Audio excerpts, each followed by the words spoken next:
நீங்கள்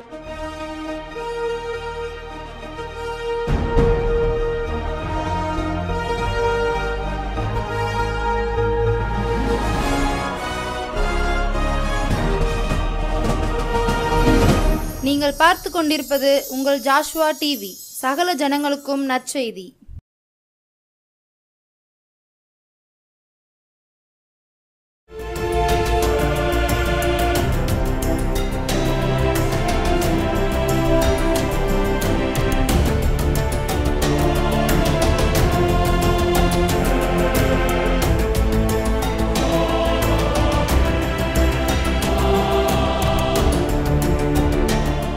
கிறிஸ்துவுக்குள் அன்பான ஜாஸ்வா டிவி நேயர் யாவரையும் ஆண்டவராகிய இயேசு கிறிஸ்துவின் நாமத்தினாலே அன்போடு வாழ்த்தி வரவேற்கிறேன்.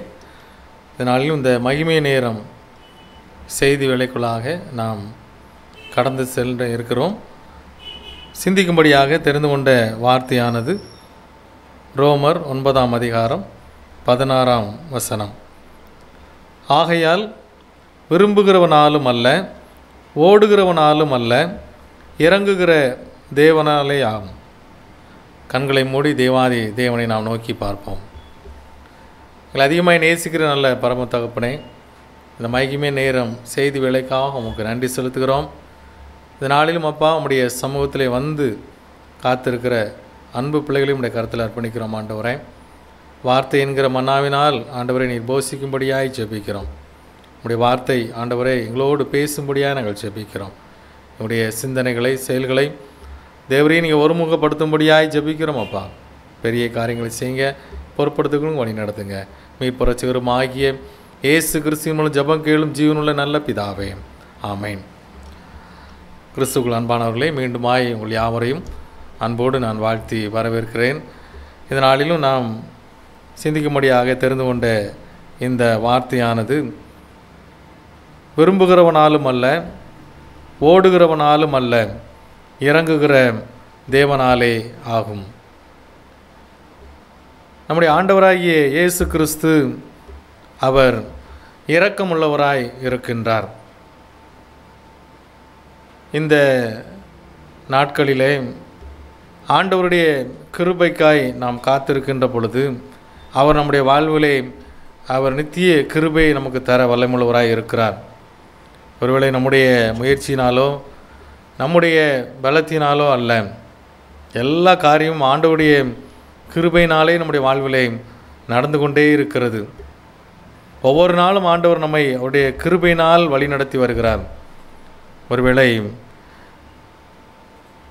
கொரோனா நாட்களிலே எத்தனையோ பேர் மரித்து போனார்கள். பல பாடுகள் நடுவிலே கடந்து சென்ற மனிதர்கள் அநேகம் பேர் உண்டு. ஆனாலும் ஆண்டவர் நம்மை ஜீவனோடு இந்த நாட்களிலே பாதுகாத்து அவர் வழி நடத்தி வந்திருக்கிறார். அந்த பாதையின் வழியாய் நாம் கடந்து இந்த நாள் பரியந்தம் வரும்படியாய் ஆண்டவர் நம்மை அவர் வைத்திருக்கிறார். அது அவருடைய சுத்த கிருபை. இந்த செய்தியை கேட்டுக்கொண்ட அன்பு பிள்ளைகளை, ஆண்டவருடைய கிருபைக்காய் நாம் காத்திருக்க அழைக்கப்படுகிறோம். ஒருவேளை இந்த உலகத்திலே எந்த ஒரு காரியம் நம்முடைய வாழ்விலே இல்லாமல் இருக்கலாம், ஆனால் ஆண்டவருடைய கிருபை நமக்கு மிகவும் அவசியமாக இருக்கின்றது. அதை அருளி செய்கிற தேவனுடைய கரத்திலிருந்து நாம் கிருபையை பெற்றுக்கொள்ள அழைக்கப்படுகிறோம்.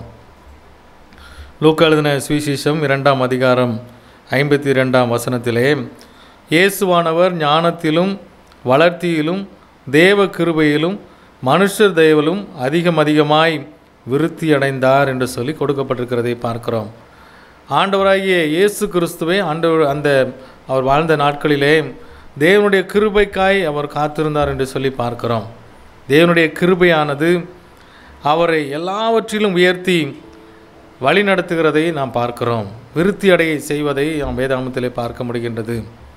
அவர் வல்லமையுடையவராய் இந்த உலகத்திலே சுற்றி திரிந்தார் என்று சொல்லி பார்க்கிறோம். பாவங்களை சாபங்களை மேற்கொண்டவராய் அவர் இந்த உலகத்திலே வாழ்ந்தார் என்று சொல்லி பார்க்கிறோம். நம்முடைய வாழ்விலும் ஆண்டவருடைய கிருபைக்காய் நாம் காத்திருக்கின்ற பொழுது ஆண்டவர் நம்முடைய வாழ்விலே பெரிய காரியங்களை செய்ய வல்லமையுள்ளவராய் இருக்கிறார். அவருடைய கிருபை அது அளவில்லாதது. அந்த கிருபை அது நாம் எண்ணி முடியாதது. நம்முடைய வாழ்வில் அதிசயங்களை அற்புதங்களை செய்ய வல்லமையுள்ளதாக இருக்கின்றது. ஆகவே ஆண்டவருடைய கிருபைக்காய் நாம் காத்திருக்க அழைக்கப்படுகிறோம். அவருடைய கிருபையிலே விருத்தி அடைய வேண்டும் என்று சொன்னால் ஒரு சில காரியங்களை நாம் செய்ய கடமைப்பட்டிருக்கிறோம். வேதாகமத்தில் அநேகம் தேவ மனிதர்களை பார்க்க முடியும். அவருடைய கிருபையினாலே அவர்கள் ஓடினார்கள் என்று சொல்லி பார்க்கிறோம். ஆண்டவருடைய கிருபையை நாம் பெற்றுக்கொள்ள வேண்டும் என்று சொன்னால் முதலாவதான காரியம் அதிகாலையிலே தேவனை தேடும்படியாய், ஆண்டவரை நாம் தொழுது கொள்ளும்படியாக அவருடைய சமூகத்திலே காத்திருக்கின்ற பொழுது அவருடைய கிருபை அளவில்லாமல் நம்மை நிரப்புகிறது என்று சொல்லி நாம் பார்க்கிறோம். வேதாகமத்திலே பார்த்தோம் என்று சொன்னால் அநேக தேவ மனிதர்கள் தேவனுடைய பாதத்திலே காத்திருந்து கிருபையை அவர்கள் பெற்றுக்கொண்டார்கள் என்று சொல்லி பார்க்கிறோம். அந்த கிருபையே நம்மை வாழ வைத்து கொண்டிருக்கிறது. அந்த கிருபையே நம்முடைய வாழ்வில் எல்லா நன்மைகளையும் ஆசீர்வாதங்களையும் தந்து கொண்டிருக்கிறது. அவருடைய கிருபை சொல்லி முடியாதது, அது அளவிட முடியாதது. அவ்விதமாக ஆண்டவர் நம்முடைய வாழ்விலே அவர் பெரிய காரியங்களை செய்ய வல்லமுள்ளவராயிருக்கிறார். முதலாவது நாம் செய்ய வேண்டிய காரியம் அதிகாலையிலே அவருடைய கிருபைக்காய் நாம் காத்திருக்க அழைக்கப்படுகிறோம். தேவன் ஆண்டவர் அந்த சமூகத்திலே காத்திருக்கின்ற ஒருவரையும் அவர் வெறுமையாய் அனுப்புகிறவர் அல்ல. அவருடைய கிருபையை நிறைவாய் கொடுத்து அனுப்ப வல்லமுள்ளவராய் இருக்கிறார். ஆகவே அவருடைய கிருபைக்கு நாம் காத்திருக்க அழைக்கப்படுகிறோம். ஒருவேளை எத்தனையோ நேரங்கள் நமக்கு இருந்தாலும் இந்த காலை வேளையிலே தேவனுடைய சமூகத்திலே நாம் நம்மை தாழ்த்தி அர்ப்பணித்து அவரை உயர்த்தி மகிமைப்படுத்தி அவருடைய கிருபைக்காய் நாம் காத்திருக்கின்ற பொழுது அது நம்முடைய வாழ்விலே பெரிய வெற்றியை மேன்மைகளை தர வல்லமுள்ளதாக இருக்கிறது. உண்மையாய் தம்மை நோக்கி கூப்பிடுகிற யாவருக்கும் கர்த்தர் சமீபமாய் இருக்கிறார் என்ற வார்த்தையின்படியாய் அவருடைய கிருபை நம்முடைய வாழ்விலை மேன்மை தர வல்லமுள்ளதாக இருக்கிறது. நாம் செய்ய வேண்டிய காரியம் அதிகாலையிலே ஆண்டவருடைய சமூகத்திலே உட்கார்ந்து அவருடைய பாதத்திலே நாம் காத்திருக்கும்படியாய் நாம் அழைக்கப்படுகிறோம். எப்பொழுதெல்லாம் நாம் எழுந்திருக்கிறோமோ அப்போதெல்லாம் தேவனுடைய சமூகத்திலே நாம் காத்திருக்கின்ற பொழுது அவர் நமக்கு இறங்குகிறவராய் இருக்கிறார். இரக்கம் செய்கிற தேவனாலே எல்லாம் ஆகும் என்று சொல்லி நாம் பார்க்கிறோம். இதனாலே அந்த கிருபையை நாம் பெற்றுக்கொள்ளும்படியாக, இந்த கிருபை நம்முடைய வாழ்விலே மேன்மைகளை தரும்படியாக நாம் இந்த நாளிலே ஆண்டவருடைய பாதத்திலே நம்மை அர்ப்பணிக்க அழைக்கப்படுகிறோம்.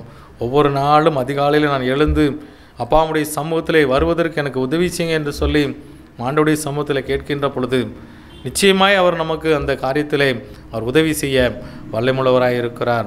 அதிகாலையிலே அவருடைய கிருபை நம்முடைய வாழ்வை அது மேன்மைப்படுத்துகின்றது, அது நம்மை உயர்த்துகின்றது, நம்மை விருத்தி அடைய செய்கின்றது என்று சொல்லி நாம் வேதத்திலே பார்க்கிறோம். ஆகவே காலை வேளையிலே ஆண்டவருடைய சமூகத்தில் அவருடைய கிருபைக்காய் நாம் காத்திருப்போம். ஆண்டவர் நம்முடைய வாழ்விலே பெரிய காரியங்களை செய்வார். இரண்டாவதான ஒரு காரியம்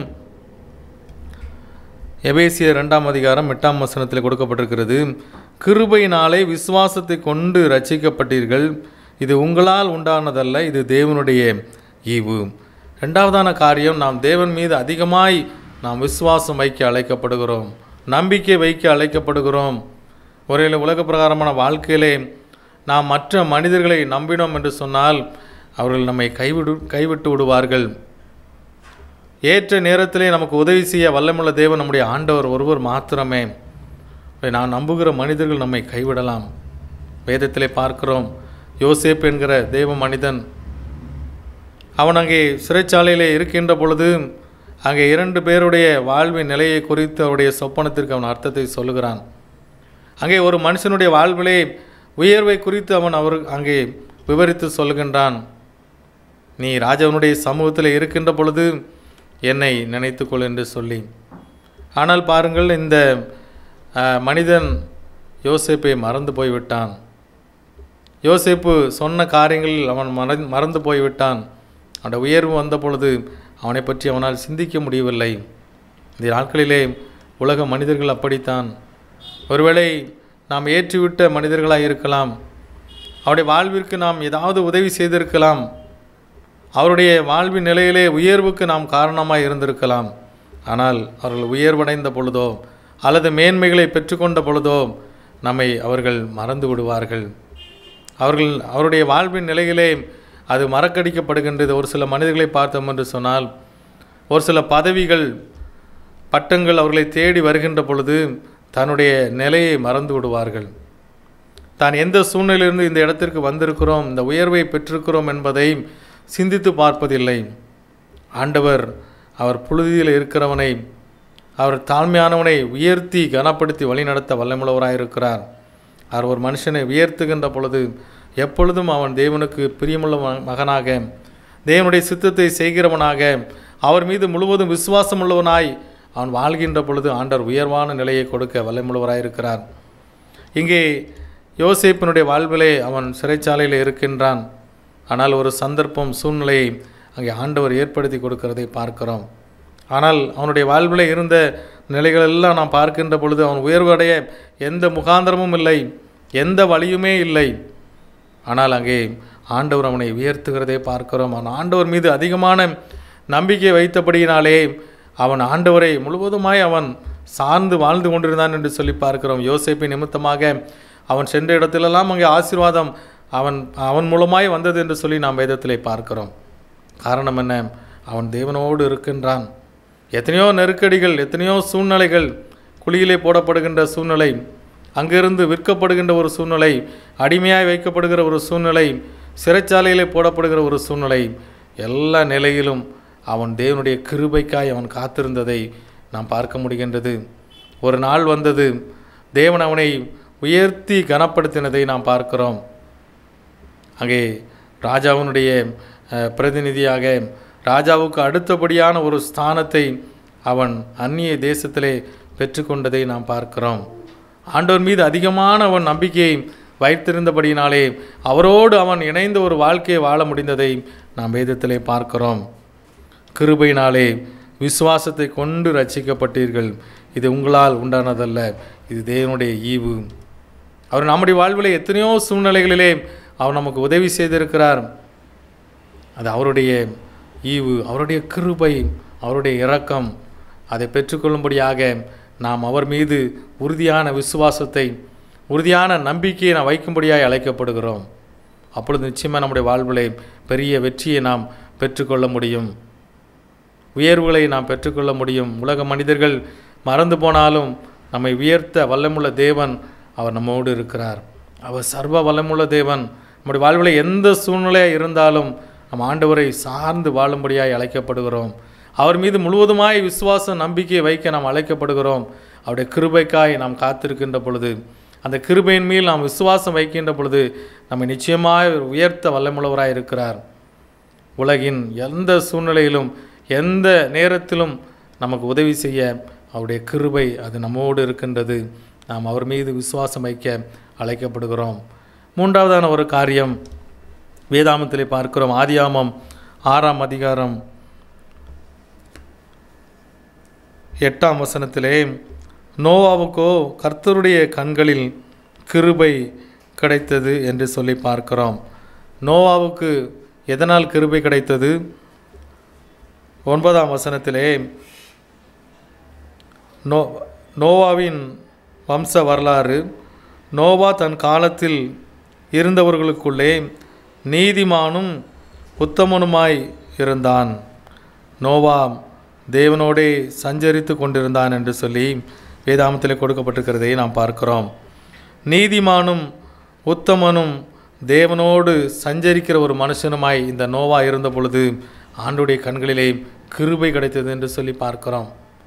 நாமும் வாழ்ந்து கொண்டிருக்கிற இந்த உலக பிரகாரமான வாழ்க்கையிலே ஆண்டவருக்கு ஒரு பிரியமுள்ள பிள்ளைகளாய் செய்கிற காரியங்களிலே நீதியோடு நடக்கும்படியாய், உத்தமமாய் நடக்கும்படியாய் நாம் அழைக்கப்படுகிறோம். ஒருவேளை வேகமாய் ஓடிக்கொண்டிருக்கிற இந்த உலகத்திலே இன்றைய மனித சமுதாயம் அது எப்படி ஓடிக்கொண்டிருக்கிறது? உலகத்தின் பாதையிலே மற்ற மனிதர்களை பின்பற்றி ஓடிக்கொண்டிருப்பதை நாம் பார்க்கிறோம். அநேக வாலிபர்கள் உலக பிரகாரமான மனிதர்களை தங்களுக்கு முன்மாதிரியாக வைத்துக்கொண்டு உலகத்தின் பாதையிலே அநீதியான காரியங்களிலே ஓடிக்கொண்டிருக்கிறதை நாம் பார்க்கிறோம். இன்று பட்டணங்களிலே வாழ்ந்து கொண்டிருக்கிற வாலிபர்கள் தங்களுடைய வாழ்க்கையிலே அவர்கள் நீதி இல்லாதபடி உத்தமமாய் வாழ முடியாத ஒரு சூழ்நிலையிலே வாழ்ந்து கொண்டிருக்கிறதை பார்க்க முடிகின்றது. செய்தித்தாள்களிலே பார்த்தோம் என்று சொன்னால் தினசரி ஒவ்வொரு நிகழ்வுகள் நடைபெறுகிறதை நாம் பார்க்க முடிகின்றது. இந்த நோவாவுக்கு ஆண்டவருடைய கண்களில் கிருபை கிடைத்தது. காரணம், அவன் நீதிமானும் உத்தமனுமாயிருந்தான் என்று சொல்லி பார்க்கிறோம். நம்முடைய வாழ்விலும் ஆண்டவர் நம்மை பார்க்கிறார் என்பதை உணர்ந்தவர்களாக நீதியின் பாதையிலே நாம் நடக்க அழைக்கப்படுகிறோம். நீதியின் பாதையிலே ஜீவன் உண்டு என்று சொல்லி பார்க்கிறோம். நாம் நீதியாய் நடக்கின்ற பொழுது ஆண்டவர் நம்முடைய வாழ்விலே அவர் வெற்றியை தர வல்லமுள்ளவராயிருக்கிறார். அவருடைய கிருபையை நமக்கு அளவில்லாமல் தர வல்லமுள்ளவராயிருக்கிறார். அவருடைய கிருபையை பெற்றுக்கொள்ள வேண்டும் என்று சொன்னால் இந்த நோவாவைப் போல நீதிமானும் உத்தமனும் தேவனோடு எப்போதும் அவன் பேசி கொண்டிருக்கிற ஒரு மனிதனாய் இருந்தான் என்று சொல்லி பார்க்கிறோம். அவ்விதமாய் நம்முடைய வாழ்க்கையை நாம் அமைத்துக் கொள்கின்ற பொழுது நிச்சயமாய் ஆண்டவர் நம்முடைய வாழ்விலே பெரிய காரியங்களை செய்ய வல்லமுள்ளவராயிருக்கிறார். நோவா அவனுடைய வாழ்க்கையில் பார்த்தோம் என்று சொன்னால் ஆண்டவர் சொன்ன எல்லா காரியத்திற்கும் அப்படியே அவன் கீழ்ப்படிந்து செய்ததை பார்க்கிறோம். ஒரு பெரிய பேழையை உண்டு பண்ணும்படியாய் ஆண்டவர் சொல்லுகிறார், கட்டளையிடுகிறார். ஆண்டவருடைய வார்த்தையை கேட்டு அவன் அப்படியே கீழ்ப்படிந்து அங்கே நீதியாய் அவன் காரியங்களை செய்கிறதை பார்க்கிறோம். ஒருவேளை நம்முடைய வாழ்விலே ஆண்டவருடைய வார்த்தை வருகின்ற பொழுது நாம் அதற்கு அப்படியே நாம் கீழ்ப்படிந்து நடக்கிறோமா, நாம் நீதியாய் நடக்கிறோமா என்று சிந்தித்து பார்க்க அழைக்கப்படுகிறோம். ஆண்டவருடைய வார்த்தையின்படியாய் நாம் கீழ்ப்படிந்தவர்களாய் நீதியான காரியங்களை நாம் செய்ய அழைக்கப்படுகிறோம். அவ்விதமாய் நாம் செய்கின்ற பொழுது ஆண்டவருடைய கண்களிலே நமக்கு கிருபை கிடைக்கும்.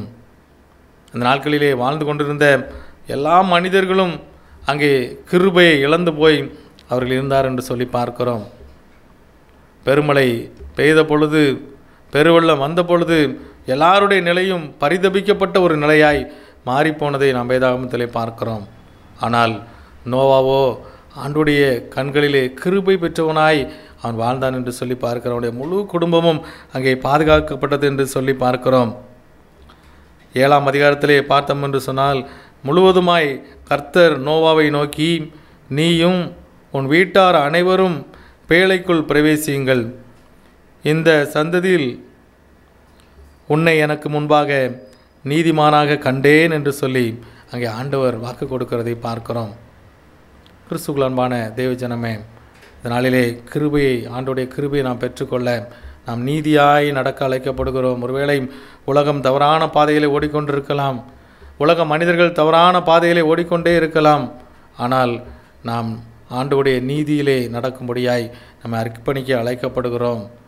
அநீதி செய்கிறவர்கள் அவர்கள் அநீதி செய்து கொண்டே இருக்கட்டும், தங்களுடைய கொடுக்கப்பட்டிருக்கிற பொறுப்புகளிலே தவறி இருக்கட்டும். ஆனால் நமக்கு, உங்களுக்கும் எனக்கும் ஆண்டவர் கொடுத்திருக்கிற பொறுப்புகளிலே நாம் தவறாதபடி செயல்பட அழைக்கப்படுகிறோம். அப்பொழுது ஆண்டவர் நம்முடைய வாழ்விலே அவர் கிருபை அளிக்க வல்லமுள்ளவராயிருக்கிறார். 3 காரியங்களை நாம் சிந்தித்தோம். ஆண்டவருடைய கிருபை அது நம்முடைய வாழ்விலே மேலான காரியங்களை செய்கிறது. விரும்புகிறவனாலும் அல்ல, ஓடுகிறவனாலும் அல்ல, இறங்குகிற தேவனாலே எல்லாம் ஆகும் என்று சொன்ன வார்த்தையின்படியாய் நாம் ஆண்டவருடைய சமூகத்திலே அதிகாலையிலே காத்திருக்கும்படியாய் அவருடைய சமூகத்திலே நம்மை அர்ப்பணிக்க அழைக்கப்படுகிறோம். 2ஆவதான காரியம், ஆண்டவருடைய கிருபையின் மேல் நாம் விசுவாசம் உள்ளவர்களாய் நாம் வாழ அழைக்கப்படுகிறோம். 3ஆவதான காரியம், இந்த நோவாவைப் போல நீதிமானாய் நாம் வாழும்படியாய் நம்மை அர்ப்பணிக்கின்ற பொழுது ஆண்டவருடைய கிருபை நம்மை அளவில்லாமல் வழி நடத்த வல்லமுள்ளவராக இருக்கிறது. அளவில்லாமல் நிரப்ப அவர் வல்லமுள்ளவராக இருக்கிறார். அப்படிப்பட்ட கிருபைக்காய் இந்த நாளில் நாம் காத்திருப்போம். ஆண்டவருடைய கிருபை மாத்திரமே நம்ம இந்த உலகத்திலே நடத்த வல்லமுள்ளதாக இருக்கின்றது. ஆகவே அவனுடைய கிருபைக்காய் நாம் காத்திருப்போம். அவன் நம்முடைய வாழ்விலே பெரிய காரியங்களை செய்து நம்மை வழிநடத்த வல்லமுள்ளவராக இருக்கிறார். அப்படிப்பட்ட கிருபை ஆண்டவர் நம்முடைய வாழ்விலே தந்து நம்மை உயர்த்தி ஆசீர்வதித்து வழி நடத்துவாராக. தலைகளை தாழ்த்தி தேவாதி தேவனை நாம் நோக்கி பார்ப்போம். இரக்கம் வைக்கும் தேவனாலே எல்லாமே கை கூடும், எனக்கு எல்லாமே கை கூடும். இரக்கம் வைக்கும் தேவனாலே எல்லாமே கை கூடும், எனக்கு எல்லாமே கை கூடும். எங்களை அதிகமாக நேசிக்கிற நல்ல பகர்ப்பு தப்பனே, மகிமை நேரம் செய்தி வேலைக்காக உமக்கு நன்றி செலுத்துகிறோம் அப்பா. இந்த நாளிலும் உடைய வார்த்தையை கேட்டுக்கொண்டு அன்பு பிள்ளைகளுக்காய் ஜெபிக்கிறோம் ஆண்டவரே. உடைய கிருபைக்காய் காத்திருந்து உடைய கிருபையை பெற்றுக்கொள்ளுகிறவர்களாக வாழ்வின் நிலைகளிலே உயர்த்தப்பட தேவநீர் கிருபை செய்யும்படியாய் ஜெபிக்கிறோம் ஆண்டவரே. நீர் எப்படி ஆண்டவரே கிருபையிலே பெருகியிருந்தீரோ, எப்படி நோவாவுடைய வாழ்விலே ஆண்டவர் நீர் கிருபையை கொடுத்தீரோ, எப்படி யோசேப்பினுடைய வாழ்விலே கிருபையை கொடுத்தீரோ அவ்விதமாய் அருமையான பிள்ளைகளுடைய வாழ்விலே கிருபையை நீர் கொடுத்து வழிநடத்தும்படியாய் ஜெபிக்கிறோம் அப்பா. ஒருவேளை இந்த செய்தியை கேட்டுக்கொண்டிருக்கிற பிள்ளைகளுடைய வாழ்விலே ஒருவேளை நெருக்கங்கள், பாடுகள், சூழ்நிலைகள் வழியாய் அவர்கள் கடந்து சென்று கொண்டிருக்கலாம் ஆண்டவரே. அந்த சூழ்நிலை எல்லாம் மாற்ற வல்லமுள்ள தேவன் ஆண்டவர் உம்முடைய கரத்தில் அர்ப்பணிக்கிறோம் அப்பா. நீ சர்வ வல்லமுள்ள தேவன். பலவீனத்தில் இருக்கிற பிள்ளைகளை பலப்படுத்துங்க ஆண்டவரே. என்னென்ன தேவைகளோடு இருக்கிறார்களோ ஒவ்வொரு பிள்ளைகளுடைய வாழ்விலும் உடைய கிருபையினாலே தேவையை நீ சந்திக்கும்படியாக ஜெபிக்கிறோம் அப்பா. ஒவ்வொரு மீதும் உடைய அளவில்லாத கிருபையினாலே நீர் இறங்கும்படியாய் ஜெபிக்கிறோம் ஆண்டவரே. அப்போ உம்முடைய கிருபை எங்கள் மீது அளவில்லாமல் பொழிந்திருங்க ஆண்டவரே. உடைய கரத்திலே தாழ்த்தி அர்ப்பணிக்கிறோம். இந்த செய்தி கேட்டுக்கொண்ட ஒவ்வொரு பிள்ளைகளுடைய வாழ்விலும் அவ்விதமான மேன்மைகளை, நன்மைகளை, ஆசீர்வாதங்களை, உயர்வுகளை தேவனீர் பரத்திலிருந்து கட்டளையிடும்படியாக ஜெபிக்கிறோம் அப்பா. பெரிய காரியங்களை செய்யுங்க. தொடர்ந்து உடைய கருத்தில் அர்ப்பணிக்கிறோம். பொறுப்படுத்துகளும் வழி நடத்துங்க. சகல துதியும் கனமும் மகிமையும் வல்லமையும் தேவரீர் ஒருவருக்கே செலுத்துகிறோம். மீட்பரட்சகரும் ஆகிய இயேசு கிறிஸ்துவின் ஜெபம் கேளும் ஜீவனுள்ள நல்ல பிதாவே. ஆமேன். God bless you.